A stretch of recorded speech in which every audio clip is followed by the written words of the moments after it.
Bismillah ar-Rahman ar-Rahim, alhamdulillah, wa salatu wa salam, ala rasulillahi, amma ba'du.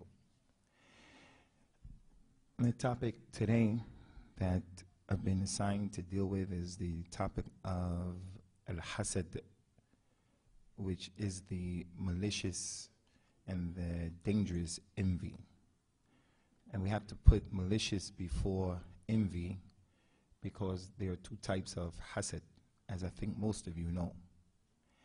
There is the hasad that is not permissible, and it's a kabira from the kaba'ir, and we'll deal with some of the dangers of it, inshallah. And it's where a person wants Allah Azza wa Jal to take away from someone what He has blessed them with. The izalatu ni'mah from someone. And that's not permissible. And people have this hasad for some of the most frivolous and simple reasons.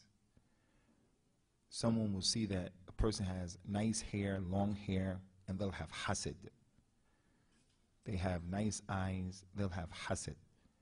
They have a car, they have children, they have hasad.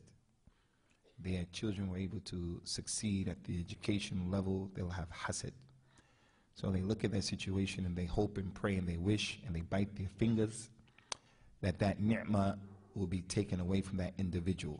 Whether the ni'mah comes to them or not is irrelevant. They just don't want to see that person with that particular thing. And one of the dangers of the popular culture, hip-hop music, is that this culture encourages hasad, for a person not to want other people to have good things. The other hasad that is permissible is not really hasad, but the Prophet did call it hasad, sallallahu alayhi wasallam. It's known as al-ghibta. Al-ghibta is when you see someone that has something, a ni'mah, and you don't want it to be taken away from them, but you wish and you hope that you had that thing to do what they're doing or to do better than what they're doing. Our Nabi and Mustafa al-Mukhtar, concerning this al-ghibta, he says, sallallahu alayhi wasallam, la hasada ila fitnatain. You can't have envy except in two situations. One is a man that Allah Azza wa Jal gave him money and he spends that money in the correct way. فَصَلَّتُهُ عَلَى هَلَكَتِهِ فِي الْحَقِّ. He spends the money, sadaqah to the masjid, taking care of his family. He does the nice things with it. He stays away from what's haram with it and so forth, so on. You say, if I had that dough like he has that cash, I'll do the same thing or I'll do better. The other situation, he said, sallallahu alayhi wasallam, is you can have hasad for a person who has been given hikmah. Hikmah. And he said about that hikmah, about the person who got it, received it from Allah as a ni'mah, yaqdi biha wa yu'allimuha an-nas. He has wisdom, knowledge, Quran. So he judges with it, he acts according to it, he spreads it, he defends it, and he teaches it to people. So you say, I wish I can be like al-Imam al-Albani, I wish that I can be like a Sheikh al-Fulani, and then as a result of that, you are not falling into the hasad that's haram. So we have to make that distinction. Seeing a ni'mah that Allah Ta'ala gave someone and not wishing that it will go away, this is okay. Some lady, she has hair that's not good hair, not long hair. She says, and I wish I had hair like her. I wish my hair was okay. But she doesn't hate on the other person. There's nothing wrong with that, but she should be satisfied and happy with what Allah Azza wa Jal has decreed for her, not become obsessed and fixated on what other people have been given. Concerning the hasad in the deen of Allah Azza wa Jal, as I mentioned, it's a kabira from the kaba'ir, and a lot of people have it. Many people have it and they don't even realize it. And some of the people in the circles that I've moved in, dealing with scholars, dealing with people who are dealing with dawah and knowledge, there are a lot of hasad in that situation. So what do you think is the case with just the regular people? If people who are learning the deen and teaching the deen have hasad from amongst them, they have hasad, then what do you think about the people who just are going about just the lifestyle? So it's a problem. And a person may not feel that he's Hasad or he has or she has Hasad, but if you look closely, you'll find that many people have it. So it's something we have to seek refuge in Allah Azza wa Jal from. We have to seek it from ourselves, and we have to seek it from other people having it against us. As Allah Ta'ala mentioned in the Quran, we have to seek refuge from the Hasid idha hasada. Seek refuge in Allah from the one who has envy when he is envious, and we'll tell you why. It's a serious issue. The Prophet said in an authentic hadith, sallallahu alayhi wa sallam, dabba ilaykum da'ul umam, al-hasad wal-baghdha. The sickness, the disease of the previous communities have come to you. It has hit you. And that sickness, he said, was being envious and having hatred and animosity towards one another. He said about al-hasad, sallallahu alayhi wa sallam, إنها حالقة لا حالقة الدين ولكن حالقة الرأس لا حالقة الرأس ولكن حالقة الدين. He said, for a person to have this envy, it is the razor that will cut. He said, it's not the razor that will cut your hair, but it's the razor that will cut your religion. It will cause your good deeds to be taken away. It will cause people's bad deeds to be thrown upon you. It will cause you to do things in an attempt to get this person's ni'mah taken away. You do things and it causes Allah Azza wa Jal to write against you. So he told the people, la tahasadu. Don't be envious of one another. Again, concerning the history of hasad, the scholars of Islam, they said that the first sin that Allah Azza wa Jal was sent against and with it is al-hasad. In the story of Iblis, when Allah Azza wa Jal told Iblis to bow down to the creation Adam along with the Malaika, they all bowed down except Iblis. Abba was stakbar, he was arrogant, he didn't. So Allah said to him, Ma mana'aka an tasjuda lima khalaqtu biyadayhi. Why did you not bow down to the one who I created with my own two hands? Iblis' problem was, you created me from the fire, you created him from the dirt. Now this is important about our aqidah, the aqidah of al-Islam. Something that Iblis did not understand. What he didn't understand is that the Prophet told us, sallallahu alaihi wasallam, that Allah Ta'ala created four things with his hands. And everything else in creation was created by Allah saying, be, and it became. So if someone asks you this question, this is part of what we've been taught in our deen. Why did Allah tell Iblis to bow down to Adam? Why did he tell the Malaika to bow down to Adam? As the ayah said, Ma mana'aka an tasjuda lima khalaqtu biyadayya. Why did you refuse to bow down to the one who I created with my two hands? So from our aqidah, Allah has two hands. And those two hands are in a way that fits his majesty. It's not for you or me to try to figure it out. It's not your job. He didn't make us responsible for that. But we have to believe that. And the Nabi told us four things were created with the hand of Allah. The Jannah, the pen, and the Arsh, and Adam. Everything else, Allah Ta'ala said to kun, and it became. So I want to repeat that again because we want you to go away from this place knowing that information if you didn't know. Allah created with his own two blessed hands, which gives these four things honor above everything else in creation. He created the pen, the qalam, the arsh, the Jannah, and Adam. The Kaaba, Allah said being it was. The jinn, the malaika, Allah said being became. The sama, the ard, Allah said being it became. The water, everything else except these four things. So when Iblis was commanded, bow down to Adam because of his sharaf, because of his station and his honor. The same way Yusuf's parents bowed down to him at the end of the story out of respect and honor. The same way we bow down facing the Kaaba. We don't worship that Kaaba. Allah wasn't telling Iblis, worship Adam. He didn't tell the Malaika, worship Adam, make sajda with ibadah. He told them, make sajda to him to show their position. So this problem goes to show that Hasad happened a long time ago. A long time ago. In addition to that, after Allah created Adam, obviously he had his wife, Hawa, and then they had their children. The scholars of the tafsir of the Quran, and there are no authentic hadith to support this, but this is what the ulama write, Allahu alam, as to its reality. They said every time Eve would have children, she would deliver twins. In her stomach, there would be a boy and a girl, and they would come out, and then when she became pregnant again, a boy and a girl, and then they would come out, and so forth and so on. So in their legislation, due to a durura, necessity, the boy was allowed to marry his sister, who was not his twin from the same stomach, because of necessity. They said that one of the boys didn't want to marry the other one's twin, that he wanted to marry his own sister from the same stomach because she was more beautiful. Allahu alam. And there was some drama and some beef. So Allah Azza wa Jalla commanded them to make a slaughter, a sacrifice.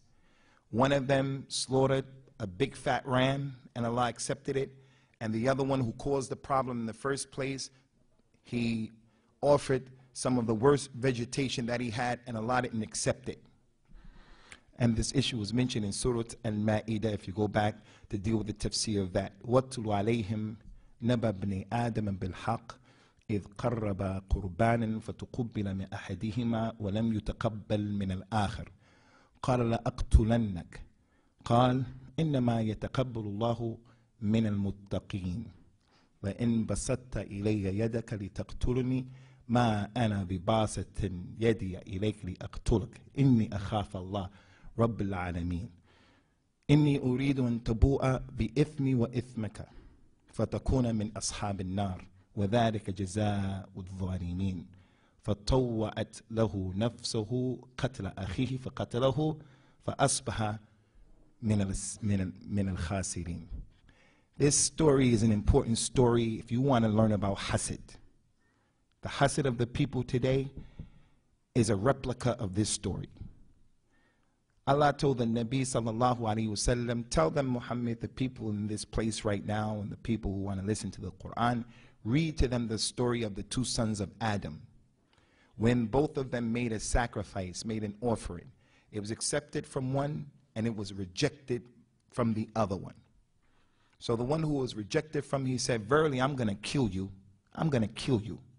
The other one said, Allah accepts the offering from those who have taqwa. It's not my fault that yours wasn't accepted. It's not my fault that I have this hair and you don't. It's not my fault that I was successful and you weren't successful. Your lack of success is not my problem. Why you have a problem with me? Why you want to kill me? Why you want to have a hassle with me? It's not my fault. If you reach out and extend your hand to kill me, I'm not going to do that to you because I'm afraid of Allah, the Lord of all the worlds. And also, if you kill me, I'll let you do that. You can oppress me and have hasad and do all that stuff, try to sabotage my program, talk about me, ghiba, namima, all from that hasad. You can do that. He said, I want you to take my sin and your sin, and you're going to be from those people who be of the hellfire. And that's the jaza of the zalimin. And that's important. Someone is having hasad against you, someone is oppressing you.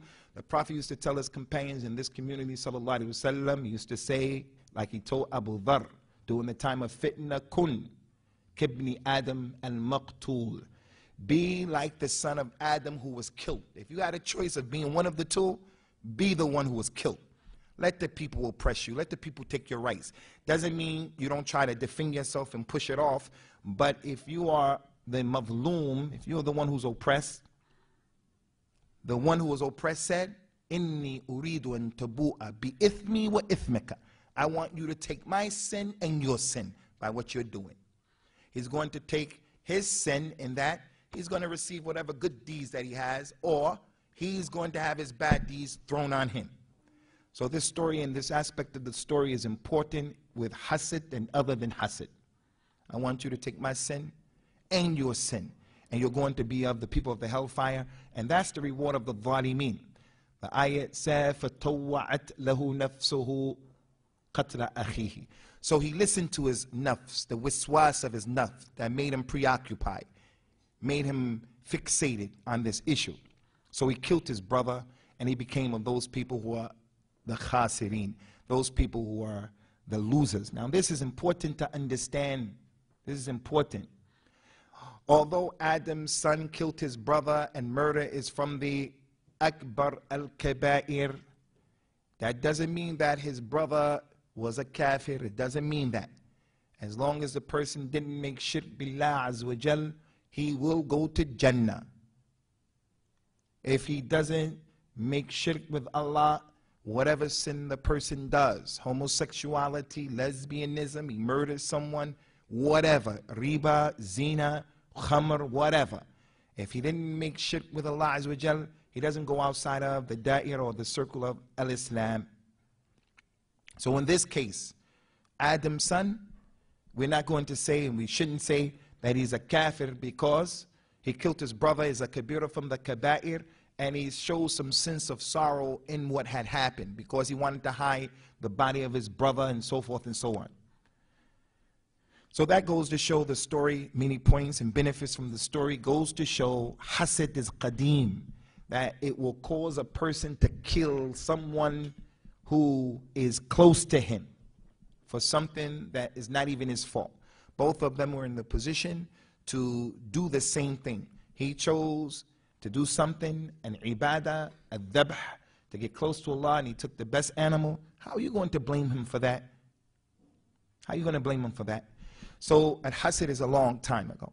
Also, in the Quran, from the benefits of Surah Yusuf is this issue, how hasad makes problems between people in the same household. So if a person in your house who shares the blood that's circulating in your body, if they don't escape hasad, how can someone who is not so close not be saved from the hasad of the people? If I'm going to make hasad and kill my own blood brother, my biological brother, then clearly I'll kill other people who are not close to me. So again, the message is being brought home to us in this particular story with Surah Yusuf. لَقَدْ كَانَ فِي يُوسُفَ وَإِخْوَتِهِ آيَاتٌ لِلسَّائِلِينَ إِذْ قَالُوا لَيُوسُفُ وَأَخُوهُ أَحَبُّ إِلَىٰ أَبِينَا مِنَّا وَنَحْنُ عُصْبَةٌ إِنَّ أَبَانَ لَفِي ضَلَالٍ مُبِينٍ اقتلوا يوسف أو اطرحوه أرضا يخل لكم وجه أبيكم وتكونوا من بعده قوم صالحين. Verily you people have in the story of Yusuf and his brother, in his story are ayat for people who ask.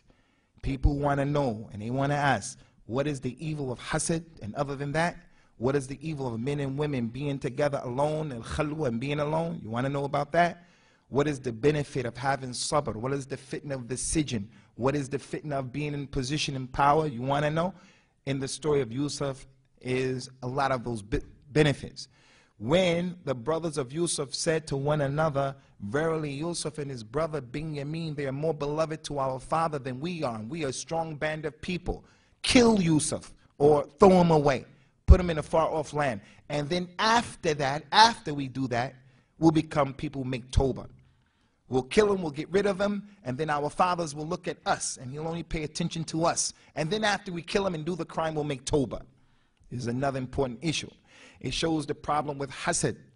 Their father, Yaqub, was a Nabi.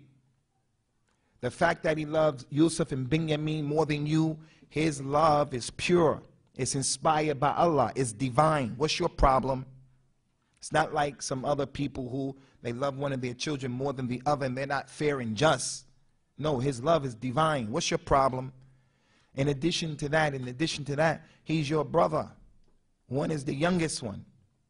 And that goes to show again between mothers and fathers in the house. One of the worst things that you can do is to say to one of your children, why aren't you like this one? Why don't you do like this one? You have to be careful with that. Because that type of hasad can be developed as a result of the tarbiyah that the mother, the tarbiyah of the father are given to their children.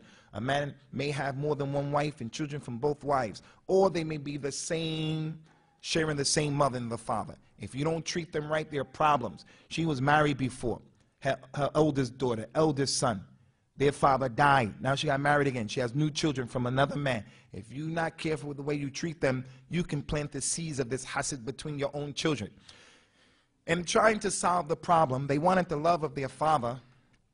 So we'll look at this design, shaitan. They said, kill Yusuf and get rid of him, or get rid of him. And then after that, our father will look at us. And that's what happens with the wiswas of a shaitan, that it makes people come up with crazy plans. And once you start to try to implement the crazy plan, you have to keep up with the craziness and the madness of the issue. You kill someone, you have to get rid of the body.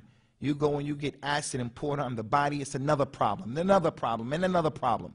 Just do the right thing. That's all. You won't have to deal with all of the madness that comes as a result of doing sins. And another issue about Yusuf, they said after you kill him, your father's going to look for that, and then you can make tawbah. That was the beginning of the story. They said, let's get rid of him, and then after we get rid of him, we do the crime and the sin, then we'll make tawbah. But if you look at the story, all the way at the end of the story, after they threw Yusuf away, after they threw him away, and they went to Egypt, and all of that stuff happened in Egypt, and they said, someone stole from your group. And then they came back and they found the thing of the king with Binyamin. They said, the king said, he stole it. They said, yeah. He has a brother who used to steal as well, meaning Yusuf. What happened to the Tawbah for a long time ago?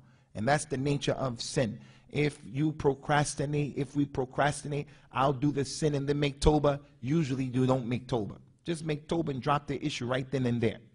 So that is another story from the book of Allah Azza wa Jal that shows and indicates the issue and the problem with Hasad, that it would affect the closest people to you. And if the closest people to you are not protected from a person's Hasad, then what about people who go further away from you in terms of your blood?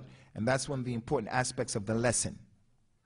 In addition to that, sisters, Hasad is a characteristic of the Yahud, those people that the Quran have described in detail. And when we mention these things, just as we said yesterday about homosexuality, homosexuality is a big sin and we don't accept it, but you cannot discriminate against a homosexual. You cannot harm a homosexual. You have to deal with people in accordance to the Quran and in accordance to the law of the land that we're living in.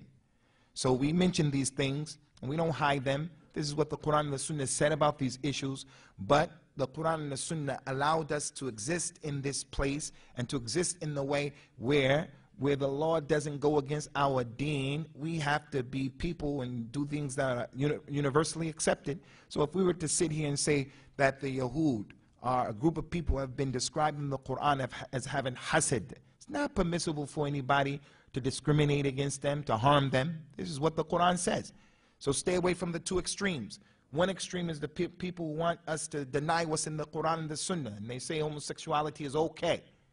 The other extreme is the person who wants to take the law in his own hand, but you can't even say that because it's not the law, but they want to hurt people and do things and say Islam said it. Allah Ta'ala has described them in the Quran. He said about them, subhanahu wa ta'ala, وَدَّ كَثِيرٌ مِّنْ أَهْلِ الْكِتَابِ لَوْ يُرُدُّوكُم مِّن بَعْدِ إِيمَانِكُمْ كُفَّارًا حَسَدًا مِّنْ عِندِ أَنفُسِهِمْ. There are those people from Ahl al-Kitab, meaning the Yahud, they love it that you people will leave your Iman. After you became Muslims, they will love it that you will become kuffar. And they feel that way because of hasad that's inside of themselves. The Prophet told the people, sallallahu alayhi wa sallam, ma hasadatkum al-Yahud ala shay'in, ma hasadatkum ala salam wa ta'meen. Out of the things that you do, you Muslims, the Jews, they don't have hasad for you more than they have hasad for when you say to one another, assalamu alaikum. And also when you say ameen in the salat. During the time of the Prophet sallallahu alaihi wasallam, the Jews used to get upset when they saw the brotherhood of al-Islam and they were spreading the salams and the love. And the salam helps to fortify that love. They used to hate it and have hasad on the akhuwa of al-Islam. Just saying assalamu alaikum. Also, the ameen. And that's why both of these issues are important. Saying salam and saying ameen. They're not small issues. I don't know much about Canada, but where we come from, we have a lot of political-oriented groups that focus on establishing the Khilafah in the UK. Establishing the khilaf in the earth is important. We have other young people in the university, young people. All they talk about, jihad, jihad, jihad. Jihad is from Islam, but there's a correct way of doing it. There's a time, there's a place, there are the people for it, circumstances. It's not what you're talking about. And then issues like giving salams, that's right in front of the nose, birrul walidain, right in front of the nose, saying ameen and learning how to dress properly and make salat correctly right in front of the nose. These issues, when you mention them, they say, that's not important. When we establish the khilafah, we'll do all of that stuff. The Prophet told the people, sallallahu alaihi wasallam, إِذَا أَمَّنَ الْإِمَامِ فَأَمِّنُوا فإنه من وافق تأمينه تأمين الملائكة غفر له ما تقدم من ذنبه. When you're praying and the Imam says Ameen, you also say Ameen. Because if you say Ameen and your Ameen corresponds with the Malaika at that prayer, Allah will forgive you for the sins that you committed in the past. How are you going to come and tell me, that's a serious issue? Why would the Yahud make Hasad on us if it wasn't a serious issue?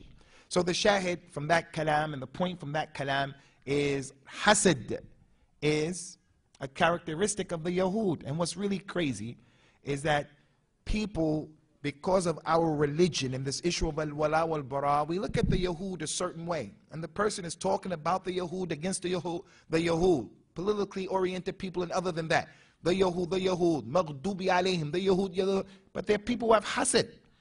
You're on the way in the minhaj of those people. You're on the characteristics of those people. So al-hasad is old. It happens between the people. It happens between close individuals. And it's a characteristic of Iblis. It's a characteristic of the Yahud. Allah Azza wa Jal is angry with them. They are maghdub alayhim.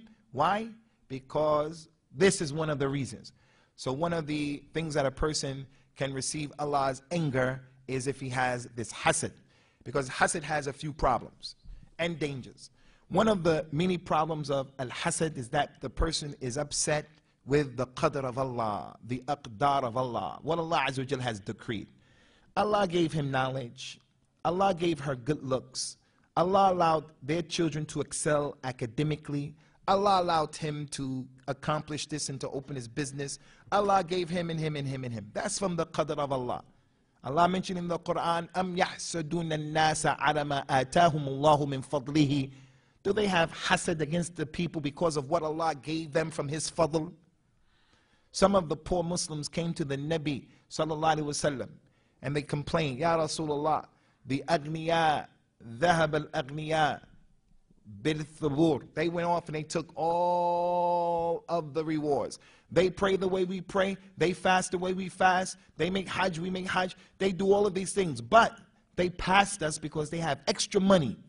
They're doing everything that we're doing, but they're giving their money, and we don't have the ability to give money.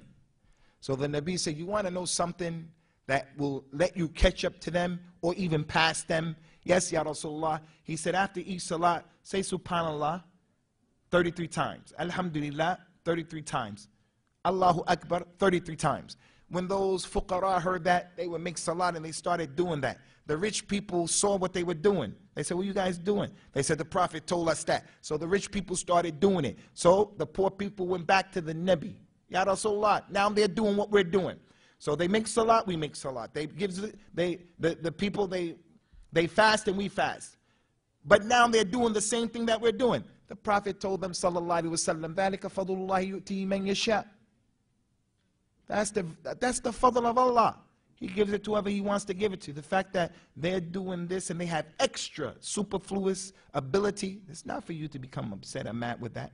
So one of the problems, sisters, with having hasad is that in reality, the person is showing a form of kibr. It's a form of kibr. Who are you? Who are you? That's what Allah decreed. That's what Allah wanted. And that was one of the reasons why some of the people of Quraysh used to reject the dawah of Rasulullah sallallahu alaihi wasallam. They used to reject his dawah because he came from the part of Quraysh that they were not from. They used to wonder, and the people of the past, why is it that Allah made you a Nabi and a Rasul over us? Why is it that the poor people follow you? The rich people, no, we're not going to believe in you. Don't have that kibr. Allah, as He said in the Quran, Allahu a'lamu haythu yaj'alu risalata. Allah knew what He was doing. Allah knew what He was doing. One of the names of Allah is Al-Hakim. Al-Hakim. Al-Hakim. He's the one who has hikmah, which is translated all the time as wisdom. But a better translation of hikmah is wadu'u shay fi mahallihi, putting things in the proper place. Allah is al-Hakim. He put everything in the proper place. He knew how to make me. This is the best way that I can be. My color, my size, the way I am, this thing growing on my finger, everything Allah knew what He was doing. When I look at other people, I can't say, why didn't Allah give me what He gave you? I want that to be taken away from you. Allah knew what He was doing. So part of al-Iman and part of the correct aqeedah is for a person to be a Muslim and have Islam. He totally submits to the idea, Allah knew what He was doing. He knows what He's doing. What He gave that person, it may be a fitna if it was given to you. What He gave that individual. Another problem with the issue of al-Hasad is the fact that it has a strong connection to the evil eye. Hasad and al-Ain are intertwined. There's an irtibat qawi, very strong connection between the two. And it can hurt innocent people. Now listen to this, is important. The evil eye, as the Prophet says, sallallahu alaihi wasallam, inna al-ayn tudkhil al-rajul al-qabr wa tudkhil al-jamal al-qidr. The evil eye has the ability to cause a man to enter into his grave. It can kill someone. And the evil eye can cause the camel to enter into the cooking pot.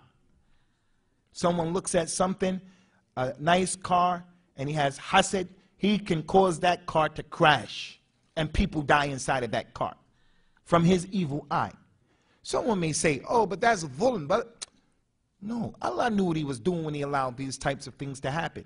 So He put us in a position where we have to do things to seek protection from the hasad of the hasid, dua, ruqya, all kinds of things to protect yourself.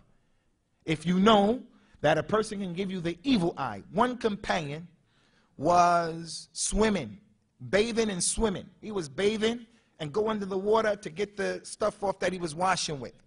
A man came and saw him in the water and saw his muscles and saw the complexion of his skin, and he said, wow, look at his muscles, look at his skin, look at his complexion. Never saw skin like that before. The man started drowning. When they took him out of the water and pumped his stomach, they told the Prophet what happened. He told the people, sallallahu alaihi wasallam, ala ma yaqtulu ahadakum akhahu. إذا رأى أحدكم من أخيه ما يعجبه فليدعو له بالبركة. Why does one of you people kill his brother? Why do you kill your brother? If you see something from your brother that impresses you, that you like, then make dua for him by making barakah. Allah yubarak feek. Ask him, Allah put the barakah in that particular thing. The one who was bathing, he had nothing to do with what happened. He was innocent. It's just that the guy looked at him, and that's what happened. So the Nabi sallallahu alaihi wasallam has brought a religion that is fair and just. Tammat kalimatu rabbika sidqan wa adla. There's no oppression. That a person can look at you, and because of the evil eye, you die, you crash, you and your family. La samahallah. As example. No one should come and say, how was that? That's not fair. What did I do? If you know that, then do the ruqya. Do the ruqya. The Nabi used to do different ruqya. He used to say things, sallallahu alaihi wasallam, that we should try to learn. And there were many dua that he used to say. He used to say, sallallahu alaihi wasallam, bismillah arqiq min kulli sharrin yu'dhik min sharri kulli nafs wa ain hasidin. Allahu yashfik, bismillah arqiq. He used to say this dua. In the name of Allah, I give you ruqya. I give you ruqya from any and everything that harms you. I give you the ruqya from every person and every evil eye of the hasid. I give you ruqya in the name of Allah. He used to take Hassan and Hussein, and he would make that dua for them. أُعِيذُكُمَا بِكَلِمَةِ اللَّهِ. And from what he asked Allah to protect them from was the evil eye, and other than that, they're innocent. And then when the last two surahs of the Quran were revealed, the Mu'awwidhatayn, he used to leave everything else, and he would just use those two surahs before going to bed, and then he would put them on himself. He would put them on his children. Jibril, he came and gave the Nabi ruqya, sallallahu alayhi wa ala alihi wa sallam. So the point here is, from the danger of this hasad, is that it can kill people. It can kill people. It can harm people. Now I want to share something with you that you may not know, you may know, but it's important in what remains of your life, because we all have aspirations, we all have goals and objectives that we're trying to,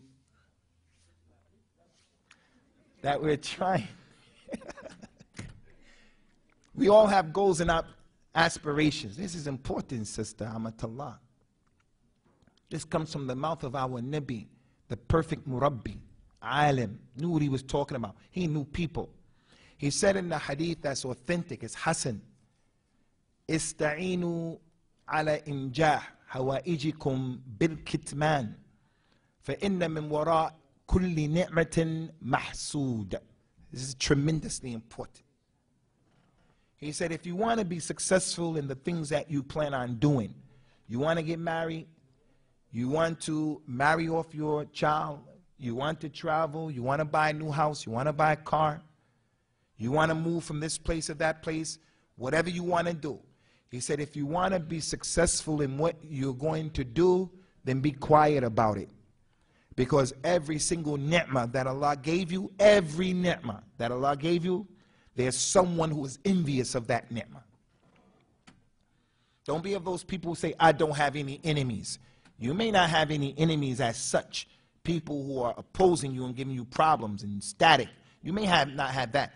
But Muslims and non-Muslims alike, when someone sees the way you are, the way you look, the way you hold yourself, what you're doing, what you're not doing, what you're trying to accomplish, when they hear about it, I want to get married. You tell them at the beginning, I want to get married to so-and-so and so-and-so in that family. Behind your back, they make dua against you. They say things against you. They put the evil eye on you. They make dua and do things to try to sabotage and circumvent your problem. So the Nabi said, if you want to be successful, be quiet. Another dalil about the importance of keeping your secrets to yourself. You tell another person, 11 people know. You just tell the people who have to know. And then if you want to get married and it doesn't happen, it doesn't happen. You've been telling these people, I'm going to get married, I'm going to get married, I'm going to get married. And then it doesn't happen because of some fitness, some drama. They're going to come and you owe them an explanation. Why didn't you get married? Now you have to tell them, they thought my family was lower than their family. You have to tell them something that's not nice. So if they didn't know about it, then be quiet. And it includes being pregnant. It includes being pregnant, the evil eye.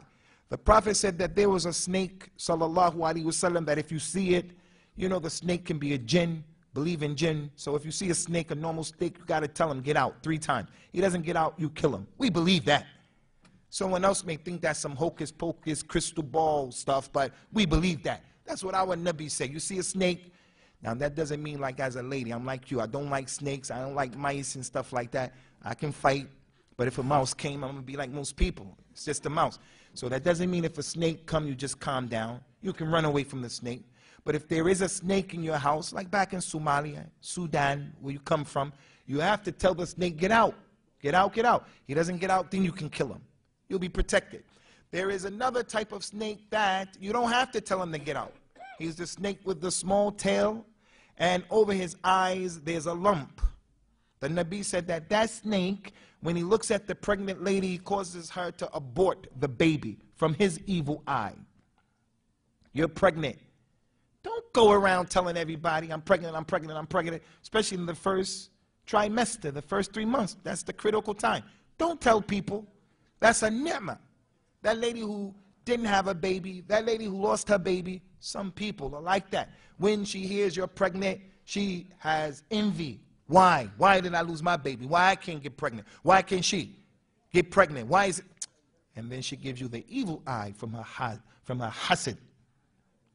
So from the danger of hasad, and they gave me the letter 10 minutes, more than 10 minutes ago, from the dangers of it, is that it can harm and hurt community members, relatives, and so forth and so on. And kuffar have the ability to give you hasad. They have the ability to give you evil eye. Not only Muslims. So I want to end on this point. Stay balanced. Don't think everyone is giving you the evil eye. The lady next to you is praying in the salat with a finger like this, getting a lot of rewards, because the Prophet said to do this in the tashahhud and you'll hurt the shaitan just like this.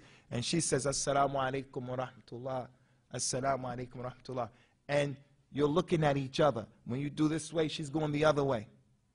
And then you go that way and you say, she got the evil eye on me. It's the evil eye. That's not the evil eye.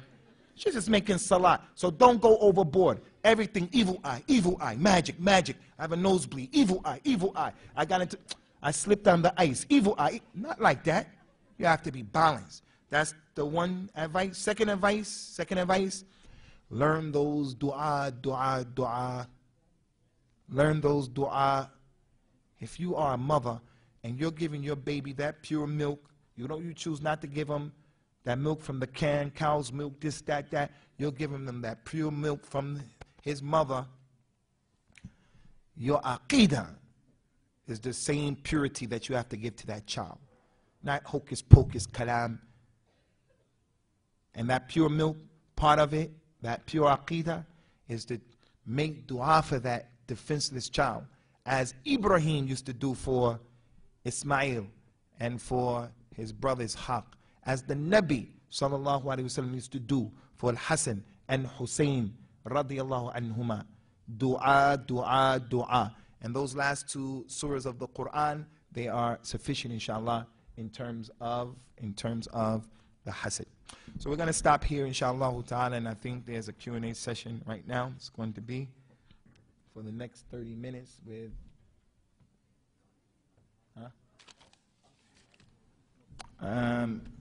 this person. They said here, Bismillah.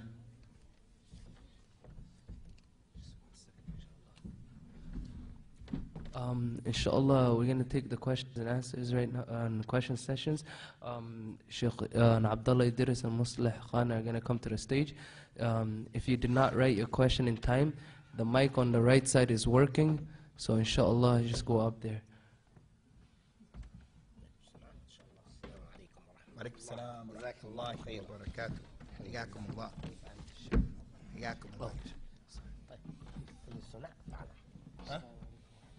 Supposed to be sitting with us. They're taking the question from the floor. Say we're going to take a question from the floor, so No, take your time. You can answer all the questions. You can whisper in his ear. No problem.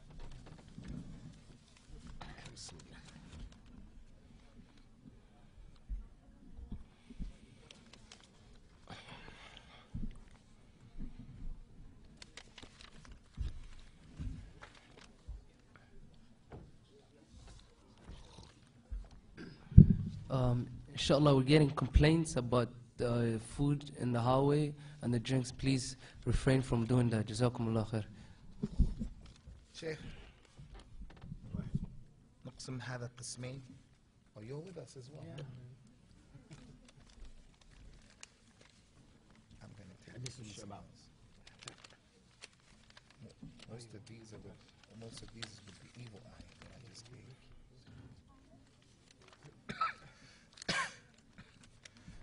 Questions.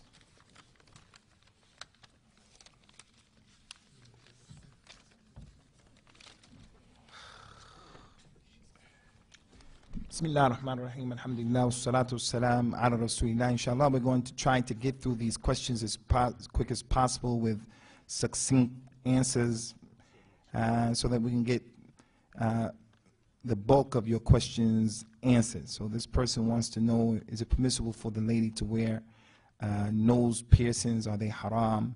I don't know any dalil that will make them haram, make it a haram. So I believe it's permissible because of the al-bara'atul asliya, that these things are permissible till the dalil comes to show that it's not permissible.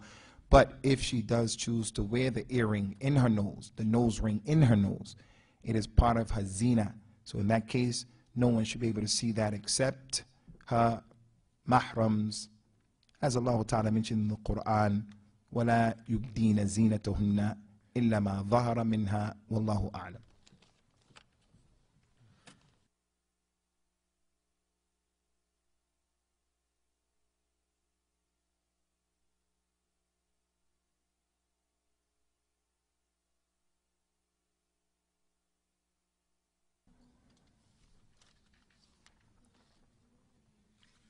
Okay, so is there any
So the next question, inshallah, is how can you deal with items you shoplifted from a store?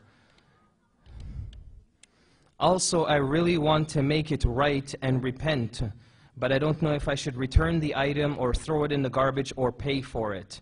Well, the first thing that you should do is you should return it. And part of repentance, remember the three conditions that whenever you repent to Allah Azza wa Jal, is that you stop the sin, you regret performing it in the first place, and that you make a sincere intention within your heart never to return to that sin. But then there's a fourth condition, and that only applies to when that sin or that error has some involvement with some sort of exterior thing around you. So if it's involving someone else or if it's involving an organization, then what you need to do is you need to either seek forgiveness from them, and if that's not possible or that becomes difficult for you, return this item. If that becomes difficult for you, then the least that you can do is you ask Allah Azza wa Jal for forgiveness for this. But note, sisters, the key here is that you must try your best to reconcile with whoever is involved with that error. So whether it means returning the item or not, and you can use your judgment within that, inshallah. Allah Azza wa Jal knows best. Now, this is one of the questions that has pinned me at one time in my life, because I was asked by somebody, can I have a crush on somebody? I didn't know what crush means at that time. Now I know. Now I know what it means. Because the first time somebody sent me this question, I asked them and people start laughing, just like we're laughing. It says, is it haram to have a crush on someone? Also, where in the Quran says that you cannot have a boyfriend. Now, the first thing, let me tell you this. What do you mean by crush? If you mean you have feelings towards a person, there is nothing wrong in Islam to have feelings towards a person. We got married because we had feelings towards our wife. It is how you go about it.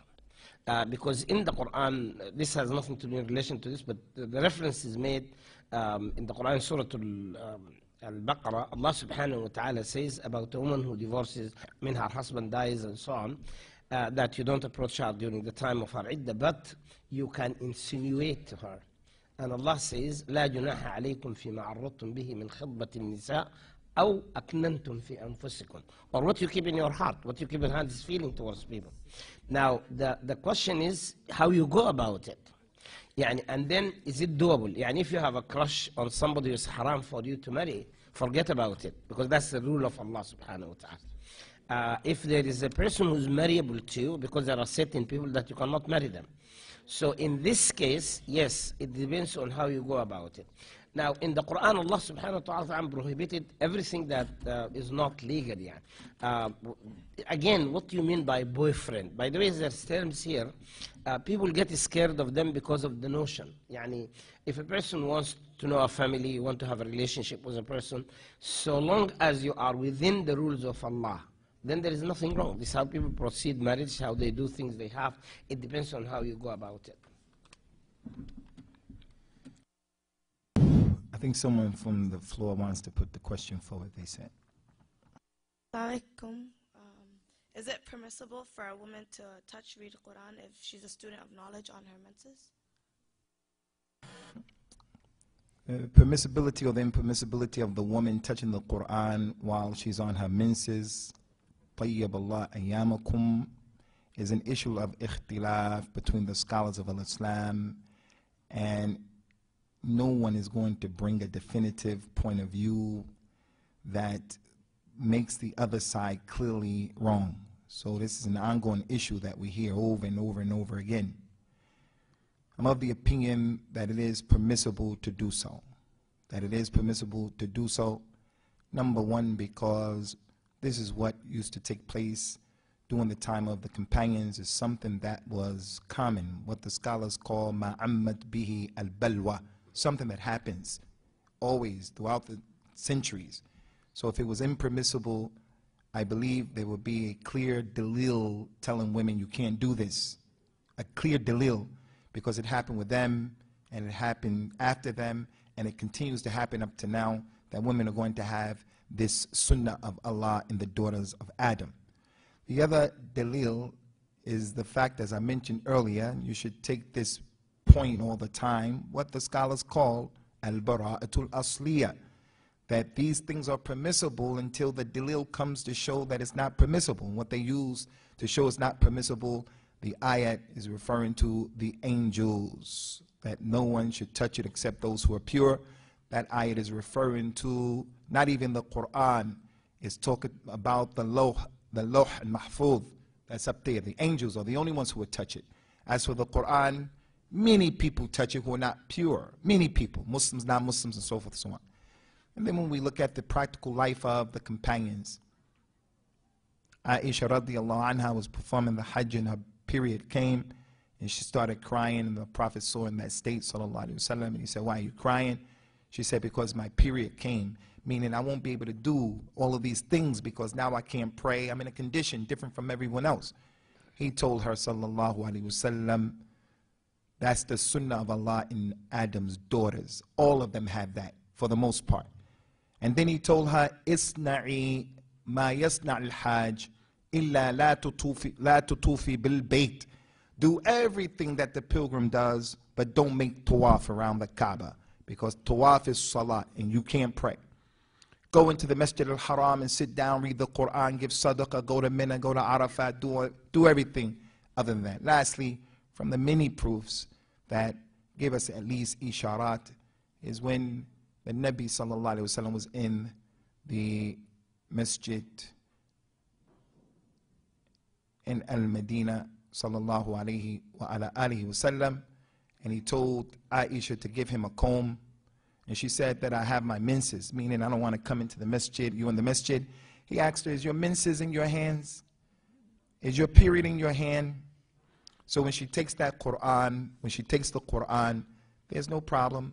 The mens is not in her hand. Allah Ta'ala, He knows best. So if a lady is a student of knowledge or not, and she wants to read the book of Allah Azza wa Jal, then she can do that. Some of the scholars tried to make it easy by saying, just don't touch it.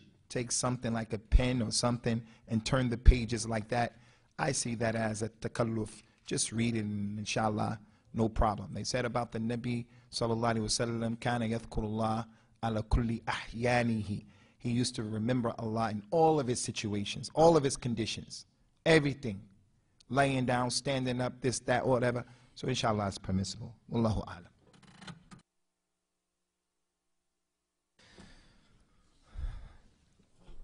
Okay, so the next question here, Assalamu alaikum wa alaikum assalam. If your father is not a Muslim, is he still considered to be your wali? If not, are you allowed to make, for example, the sheikh of your local masjid your wali? Now, for this issue here, realize that part of the condition of a wali is that the wali should be a Muslim. Okay, so it has to be a Muslim. Now, in this particular case here, there are a lot of brothers and sisters, especially sisters, of course, that have this issue. And scholars have differed whether or not you can go to an imam, especially for the countries where there isn't an Islamic judge, especially here in other countries such as this one. And they've allowed in these particular cases to go to an imam. But however, realize that there are conditions for this. There are some sisters or some families, you know what they do? If you tell them, yes, you can go to an imam, the first thing that they will do is that they will start to shop for the imam that is going to be on their side. So they'll have this person that they intend to marry, and they may have started that relationship through some sort of illegal style or speaking and things like this. And they'll go to one sheikh who is a religious sheikh who takes his job seriously, and he investigates the couple and says, no, I don't want to be the wali for this situation until so and so happens. So what they do is they go and they look for another sheikh. Then they go to look for another imam and another imam until they find the one that says, yeah, okay, no problem, there's no Muslims, khalas, come, I'll marry you guys. So you must be aware of this, that there are certain conditions and that the permissibility of it is there. However, always and forever we advise that when you do something like this, to be very cautious of yourself, to remember that Allah subhanahu wa ta'ala is the ultimate judge and it is always watching. It is Allah Azza wa Jal, He is always hearing and seeing. And insha'Allah ta'ala, in this situation, we ask that Allah Azza wa Jal always and forever make these ordeals easy for our sisters. And Allah Azza wa Jal knows best. This is a general question. It says, how do I deal with relatives who are Muslims yet insult Islam, especially hijab, and have patience towards, do I have patience towards them for their ignorance? Actually, it depends. There are some relatives you can avoid them. You can maintain a distance from them. But some relatives are very close. Sometimes it could be your uncle or it could be your father, and we have gone through all of this. The best to do is to avoid them as much as you can and assess your situation. The advice of the Quran, actually, even to the Prophet ﷺ, Allah subhanahu wa ta'ala says, أُولَٰئِكَ الَّذِينَ يَعْلَمُ اللَّهُ مَا فِي قُلُوبِهِمْ فَأَعْرِضْ عَنْهُمْ وَعِظْهُمْ. Yani these people, Allah knows what is in the hearts. Stay away from them, keep a distance from them. And if you have time, if you can find chances to remind them, keep reminding them, but don't get into this kind of engagement, because sometimes you cannot avoid having it, and the more you do it, the more they become aggressive towards you. This person is saying that they asked me by Allah to answer this question, so it didn't have anything to do with what happened today. They want to know if there will be a talk about something concerning the major signs of the hour, and I say you should ask the people organizing this. We have to go with what they tell us to do, and that she has a friend who said that she does not believe in any sign that's not mentioned in the Quran. So what would my advice be concerning that? The Muslim, first of all, knows that the religion is what's in the Quran and what's in the Sunnah, not just what's in the Quran, not what's just in the Sunnah. They both have the ability to legislate because they're both from Allah. So when the Prophet brought something, sallallahu alayhi wa ala alihi wa sallam, when he brought something, Allah Ta'ala told us in the Quran, وَمَن يُطِيعِ الرَّسُولِ فَقَدْ أَطَاعَ اللَّهِ. Whoever obeys the messenger, he has obeyed Allah. وَمَا أَتَاكُمُ الرَّسُولُ فَخُذُوهُ وَمَا نَهَاكُمْ عَنْهُ فَانْتَهُوا. Whatever the messenger gives you, then you should take it. And what he tells you not to do, you shouldn't do it.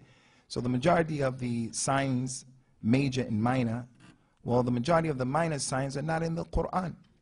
But the majority of the major signs are in the Quran. But unfortunately, some people, they don't believe in the Dajjal. And they say that the Dajjal, for example, is not in the Quran. That's not true. That's not even true. Allah Ta'ala mentioned directly and indirectly about the Dajjal. Not his name as such, but the hadith help us to understand what's in the Quran. Allah Ta'ala mentioned in the Quran, يَوْمَ يَأْتِي بَعْضُ آيَاتِ رَبِّكَ فَلَا تَنْفَعُ نَفْسٍ مَا لَمْ تَكُنْ آمَنَتْ مِنْ قَبْلِ. The day that some of the signs of your Lord will come, and the person who doesn't believe, his iman won't benefit him when those signs come out, those ayat. The Prophet in the authentic hadith, he mentioned what this was. He said if the sun comes up from the west, rises from the west, if the Dajjal comes, if the Dabba comes, then nobody's iman at that time is going to be accepted. So this is a faulty understanding. It's a faulty understanding. If you put a man on an island and another man on another island, you gave him the Quran with all of the qira'at, you start reading an ayah to him, you tell him finish from here, and he can finish in all of the qira'at. And this other man, he has only the sunnah, the authentic sunnah. You tell him practice Islam. You tell him practice Islam. This man over here is going to practice Islam better than that man. That doesn't mean the Quran is better than the Sunnah is better than the Quran. No, they both are together. And as Muslims, when we start learning, you start off with the Quran first. You pay attention to the Quran first. That's what the Prophet used to do with the companions, sallallahu alaihi wasallam. But the Sunnah explains the Quran. That man over there with the Quran, he's going to marry his wife and his auntie at the same time. That man over there with the Quran only, he's not going to know when the sacred months are in al-Islam. That man over there with only the Quran won't know how to pray. He won't know how to give zakat. He won't know how to fast properly. He won't know how to perform hajj. That man over there with the Quran, he's not going to understand al-Islam correctly. So the Nabi told us, sallallahu alayhi wa sallam, ala inni utitul Quran wa mithluhu ma'ahu. That I've been given the Quran and what is similar to it. And they'll stay together until the people meet him at the fountain place. May Allah Ta'ala make us Ahl al-Quran wa Sunnah.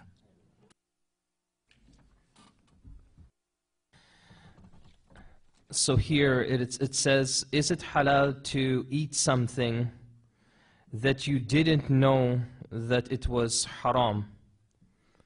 So, is it halal to eat something that you didn't know it was haram? So if it was an accident, that's one issue. But once you know that this food or this drink is haram, then what do? Spit it out, stop eating it. Okay, so if it's an accident, that's one issue. You ask Allah Azza wa Jal to forgive you, because this is something that is natural and it may happen to us from time to time. However, when you do realize, then you're to stop eating it and ask Allah Azza wa Jal to forgive you. However, there's a key note here I want to just point out, and that is, whenever you go outside or you're eating something or drinking something and you have a shak or you have a doubt in it, then the Prophet ﷺ encourages us that when you have doubt, stay away. Then ask, inquire, investigate. Try to be as certain as you can about your situation, because remember that even when you are consuming food and eating, it can be an act of worship to Allah Azza wa Jal. So you want to take it as seriously as all of the other acts of ibadah and worship that you do. So it is very important that you don't allow yourselves at any moment to be careless, even for the most trivial acts, the most trivial things that you and I do throughout our lifestyle. And Allah Azza wa Jal knows best. This question is out of the topic. I still want to ask it. Is it working as a cashier in a grocery store permissible if there has to check out things such as haram, yani pork? Now, it depends again. If your work is as a cashier in a place where you don't, it's not your store, it's not your place, your job is to check out things for people in the cashier. You have no responsibility towards it. Because there is pork and haram things coming out, I always tell people, if you are sincere, look for a job as if you don't have a job. And if you are sincere, Allah will give it to you. The Prophet gave a promise. He said, مَا تَرَكَ الْمُؤْمِنِ أَمْرًا لِلَّهِ إِلَّا أَبْدَلَهُ اللَّهُ خَيْرًا مِنْ. We know the difficulty that people go. If you tell them don't work, then they don't have a job, they're going to sort of suffering. Your primary job is a cashier. But even because of this doubt you have, just while you are working there, try to find the job. Allah can give you something better than that. Before I answer this question, inshallah, I want to add on to what Sheikh Abdullah is saying, because I have a few questions that have come like this, and a few situations where I met brothers who want to drop out of the university because they have to lower their gaze and looking at the ustadha. Don't get it wrong and don't get it twisted. We have to stay in the middle. Don't be of the people who say, riba, do it, no problem, no problem. No, riba is a big problem. And don't be of the people on the other extreme who say, no riba, no, I have a house, I'm just going to get rid of my house. Don't be like that. You have to be in the middle.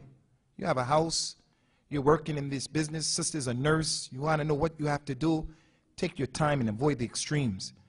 Avoid the extremes. And the extremes in these issues are to create for yourself a bigger problem by becoming unemployed, a bigger problem by going to work as a nurse with jilbab on and niqab. It's a bigger problem. So Islam has allowed us to coexist in these issues. For the sister who's a nurse, those companions, when they used to make jihad, there were women who went out there to take care of the jurha, those people who were wounded. They weren't there maharam, but the situation necessitated that. So Allah commanded all of us, فَاتَّقُوا اللَّهَ مَسْتَطَعْتُمْ. Fear Allah to the best of your ability. لَا يُكَلِّفُ اللَّهُ نَفْسًا إِلَّا وُسْعَهَا. Allah doesn't burden you beyond your scope. And if you're going to make one of those big decisions, dropping out of college, university, selling your house, just like that, getting out of the mortgage, which is haram. It's a kabira from the kaba'ir. But you have to go to a scholar who understands your situation and give them your whole detail and get a fatwa. Don't listen to the person who said do it.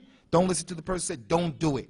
Take your special situation to someone who's balanced, knowledgeable, qualified, competent, and you tell him the details. and then you hear what he has to say. As for the question here of my sister, she wants to know, you mentioned during your talk the story of Adam and Iblis. Salawatullah wa salamuhu ala Adam wa la'natullah ala Iblis, where Allah Azza wa Jalla commanded Iblis to bow down to Adam as a sign of respect.